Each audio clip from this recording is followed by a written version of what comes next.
Welcome to Season 2 of Next of Kin the podcast. I'm your host Emma, a British expat who moved to Dubai to further my fashion career when a positive pregnancy test rocked my world. I was asked to choose between my career or my baby, so I realised I needed to pivot and fast. And that's where Next of Kin comes in. Last season you followed along as I muddled through my first year as a mum and starting my first business. Now I have a toddler, a brand and this podcast. So join me this season as I jump into my Mumpreneur era and try to figure out whether we can really have it all.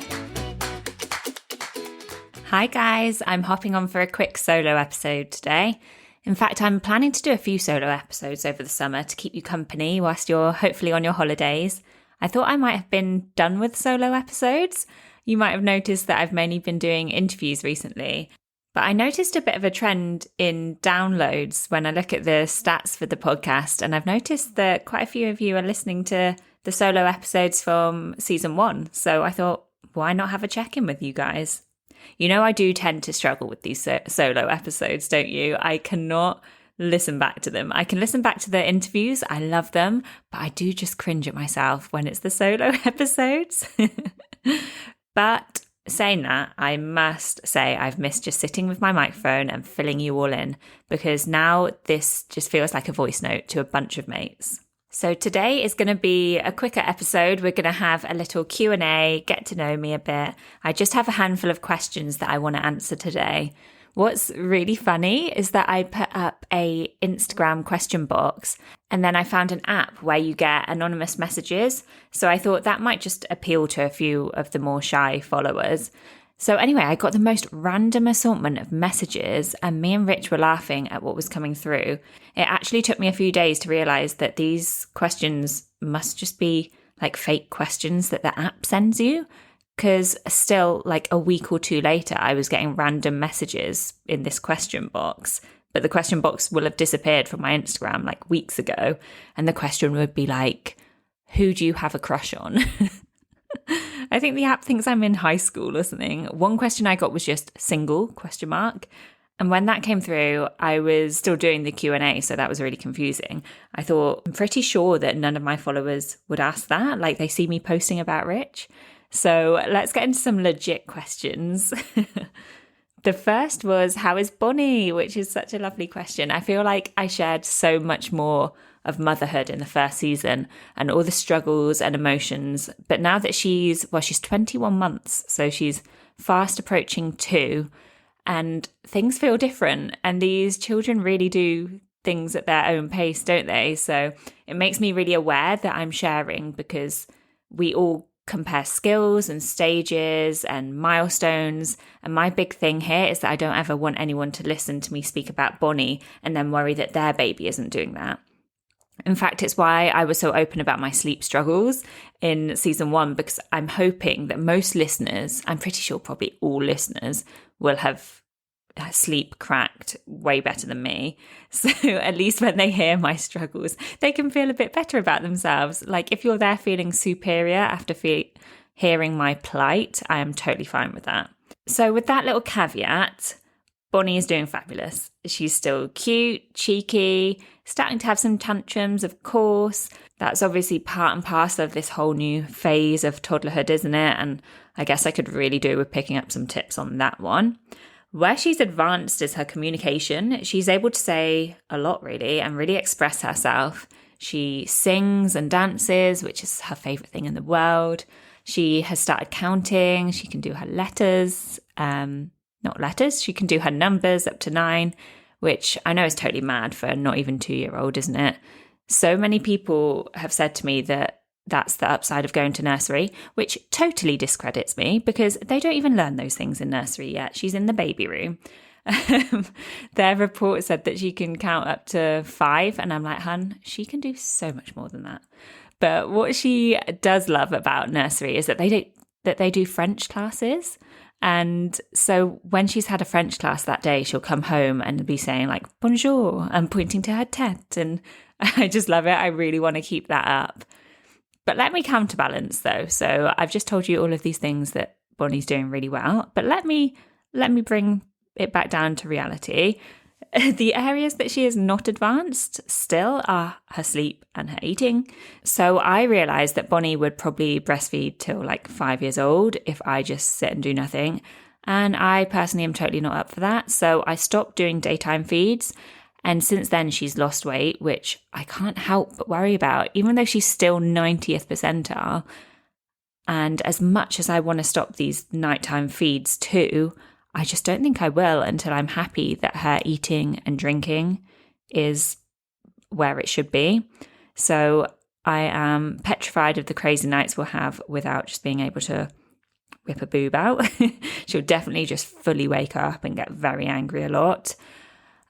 So yeah, sleep still not great, but we'll work on that when the time comes. Next question. Someone asked how I'm doing mentally, which again is really lovely.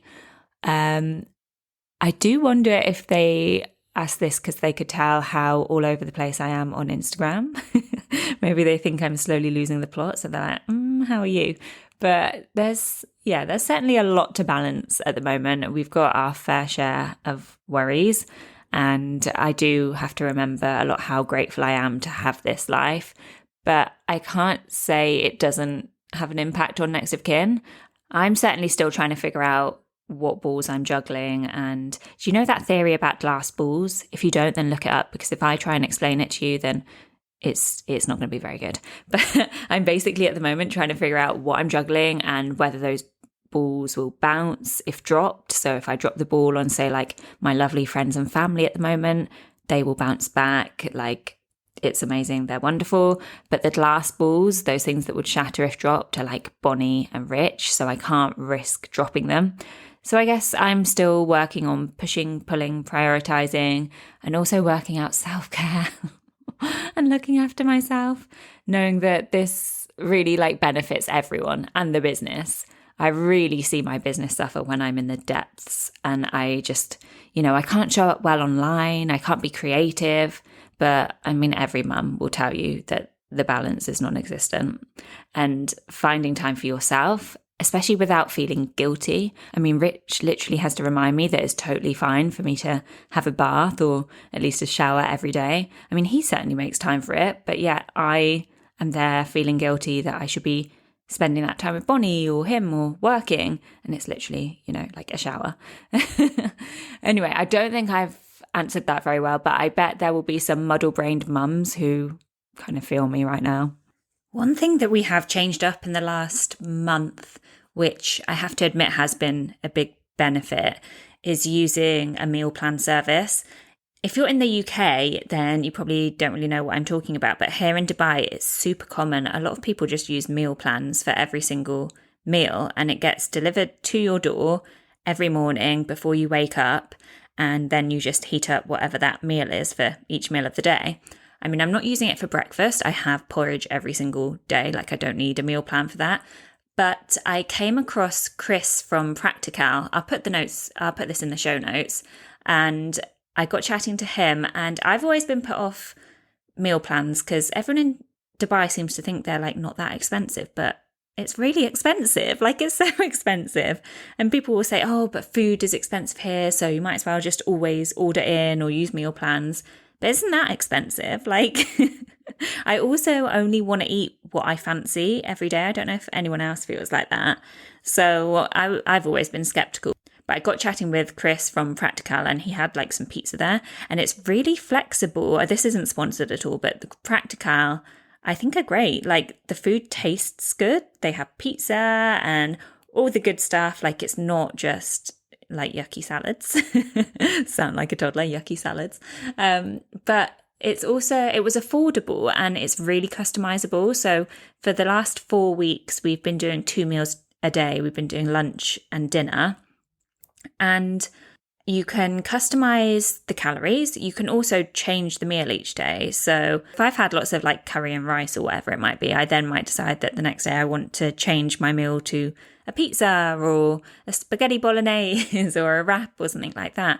So we found it really good. I was really impressed with Practical, and it has meant that I just don't have to think. You mums are probably going to understand, but when it gets to the end of the day and someone asks you what is for dinner, you just want to throttle them, don't you? Like, why can't you think of what is for dinner? So yeah, it's definitely taken that off my plate, let alone, cooking, planning, shopping, like all of this stuff. And I think it's probably been quite a good thing self-care wise for the last month. I can't say I've lost any weight or done it for those kind of reasons. At the start of the meal plan, that's what I was thinking, but other things have happened during the last few weeks, which means that I'm not really prioritizing that at all. So I top myself up with lots of chocolate. So yeah, that's one tip for you. Maybe look into practical meal plans if you had thought that all the meal plans were boring and not flexible enough and too expensive. Okay, next question. How old am I? I am 32. I'm at that age now where I'm starting to understand how my parents forget their age and why people lie about their age. We also got a full-on school report and a parents' evening at Bonnie's nursery the other day, and that made us feel like full-on adults. So if anyone else out there thinks they're like a teen parent in a 30-something body, then I totally get you. Okay, so this question, when I read it, I thought, I am not the person to answer this. Then I thought, well, maybe that is the reason why I should. So the question is, my baby cries a lot in the car and needs to be entertained. What should I do? So I'm going to tell you our setup. And I can already hear some of you tutting and judging me or gasping that I would even admit this. But Bonnie has an iPad which lives in the car.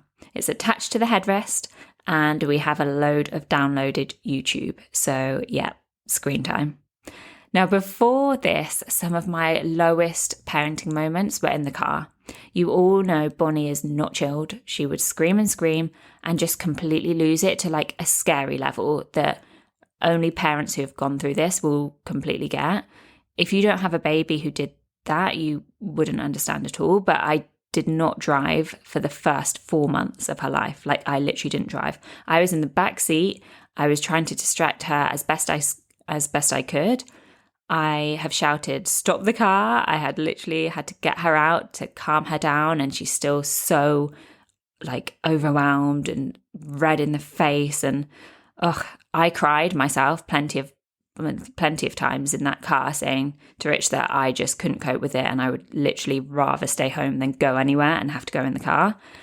So let's look at that from that very much like demonized screen time. And there's, I guess, a couple of reasons why it's bad. Firstly, it's the highly stimulating shows, isn't it? So I'm trying to move her onto something a bit slower paced. The other school of thought is that it's not necessarily that TV is bad, it's what it replaces. So if they are glued to a screen instead of like imaginative play, for example, or learning, then yeah, I get it, that's bad. But in this case, what it's replacing is a highly stressful situation where she feels stuck and restrained and her body is full of stress as she screams her head off. But yeah, I guess she's missing out on not necessarily learning how to be bored, which is something that we need to think about when she's older. But then let's look at this from a parent's perspective, or like the overall health of our family. I am now not an anxious, distracted risk to the road, and that's absolutely a huge point in favour of the screen. It's literally safer for us to drive like this. But I also think it's a really good thing for me and Rich. We don't go out on date nights or really spend much proper time alone. Obviously, we don't have family here and we don't have a nanny or anything. So we don't get that time really without Bonnie. So we get our best chats and proper talks done in the car whilst Bonnie is just happily watching her iPad. And if Rich isn't with me, then I get me time. I get to listen to a podcast, and that's so rare otherwise. So I really wonder what your initial reaction was when I said I deal with the car by using a screen, and now what you think. I decided I wanted to talk about this because I'm really anti the mum police that you see on social media. I really don't think things like using screens is so black and white. So I'm afraid I've already looked up all the tips online on how to get a baby to be happy in a car seat. None of them worked for me, but if you were secretly wanting to use a screen, then hopefully this answer helped you. If you were feeling judged, then totally take this as permission, but sorry that I don't have a better tip for you. The next question is, what products will I do next, and any dreams for the business? Well, I have launched everything I wanted to launch, everything I planned to this side of summer. I do have some more designs I'd love to do, but I'm holding back right now for lots of reasons that I won't really get into. But instead, my current dream is for nextofkin.ae to be like the go-to destination to shop from for like small local kids brands. So another question actually was like, why did I choose to add other brands to the website? I did ask on Instagram quite a while back whether people thought I should add other brands, other products to the website, and got sort of a really mixed response. Some people were like, absolutely not. But I just felt like it was the right thing to do from a few different perspectives. So I would love nextofkin.ae to be like this go-to destination where you go for the small local kids brands if you're wanting like a gift, clothing, toys, books, whatever it might be. And you decide as a customer that you want to check out the website before trying to find that thing on the high street. Because I know so many of us would prefer to shop small and local and support other mums. And a lot of us, let's be honest, are trying to boycott right now. So to have everything in that one place should help with that. Obviously, it's really hard to discover all these brands and go and shop from all these separate websites, and you don't know what's legit. And, you know, some of these brands don't even have a website, but you don't really want to DM because you don't know their prices. Like, it's quite hard to shop from the small brands and find exactly what it is you want. Like, you might find that you only shop small brands if you're out and about and you're at a market and something catches your eye. But if you actually need to go and get something, it's quite hard to not just go to a mall or Amazon or Mum's World or whatever and to know what brand to go to if you want to shop small. So from a customer's perspective, I hope that will really help. And then from the brand's side of things, something I've really found difficult, and I've spoken to so many different brands about this, but getting stocked in Dubai is really hard.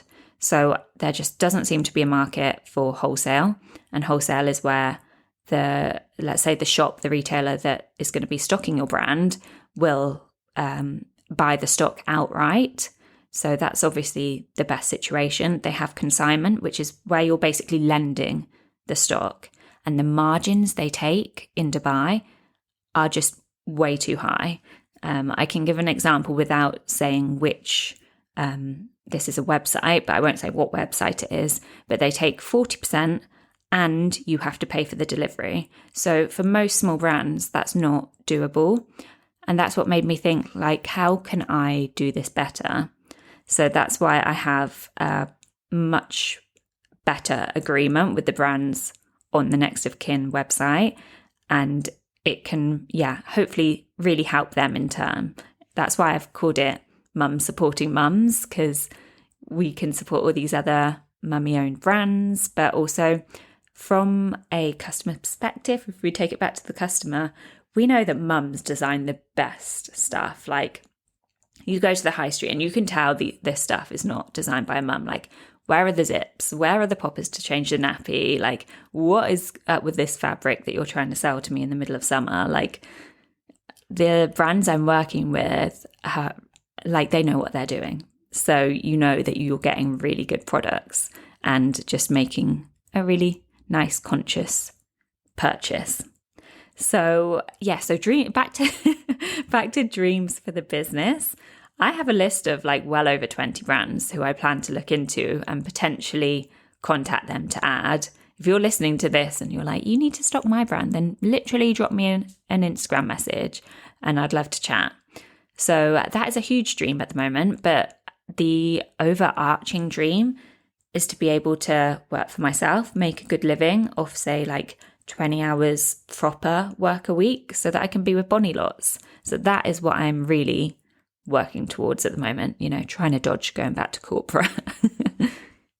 Okay, someone has asked for travel tips with children, and I mean, I need the tips. I can't give the tips. I need them. But I can tell you a few resources. There's, the lovely Lisa Lullabies DXB on Instagram. She has made a little ebook with some practical advice. And I'm pretty sure Mother Tongue, as in the Mother Tongue podcast, has done something similar. So go and check out those two resources and get the advice. I would say pack lots of extra clothes. I would say take a baby carrier to carry them on and off the plane. I would say get YouTube Premium, the free trial, so you can download all the Miss Rachel. Why has this turned into a podcast about me advocating for screen time? But look, cars and planes, that's the place to use it, isn't it?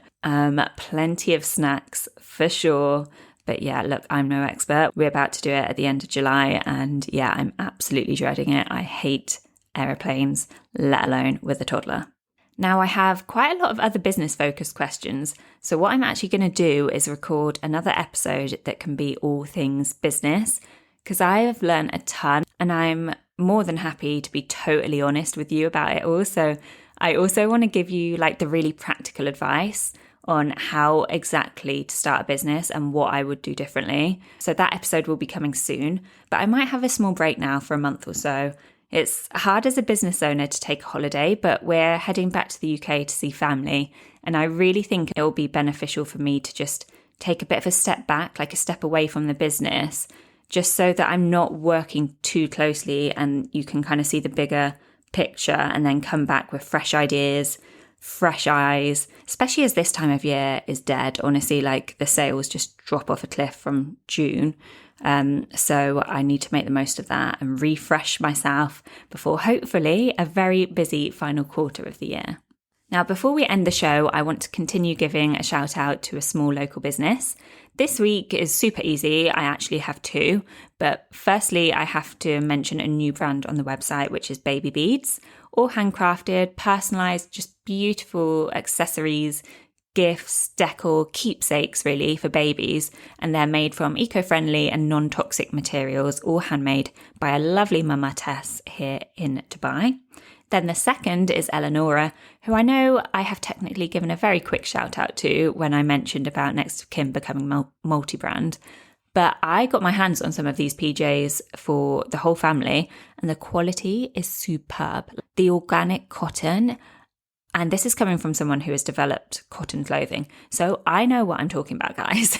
This cotton is beautiful. It is so soft. It's the kind of like eco non-toxic quality that you actually want on yours and your baby's skin all night. So we got the matching family PJs. And I must admit, I expected Rich to just put them on for a picture and never see them again. But he's a total convert just because of how soft and comfy they are. So that's saying something, isn't it? And they are currently 30% off on nextofkin.ae summer sale. So go shop. That wraps up a very quick catch up with me today. Obviously, if you have any other questions, then just DM me or you can contact me, podcast@nextofkin.ae if you want to drop me an email. I'm looking forward to a little bit of time off now, but I am always over on the Instagram, aren't I, @nextofkin.ae, so please go and follow me there. Remember to use code nextofkin when booking Hawaiian Hush. If you want to hear a bit more about them, then go and listen to my last episode, but they are doing this code till the end of August and you'll be getting 25% off their home salon services, so I wanted to give that another shout out. Anyway, take care, have a wonderful summer, and I'll speak to you next time.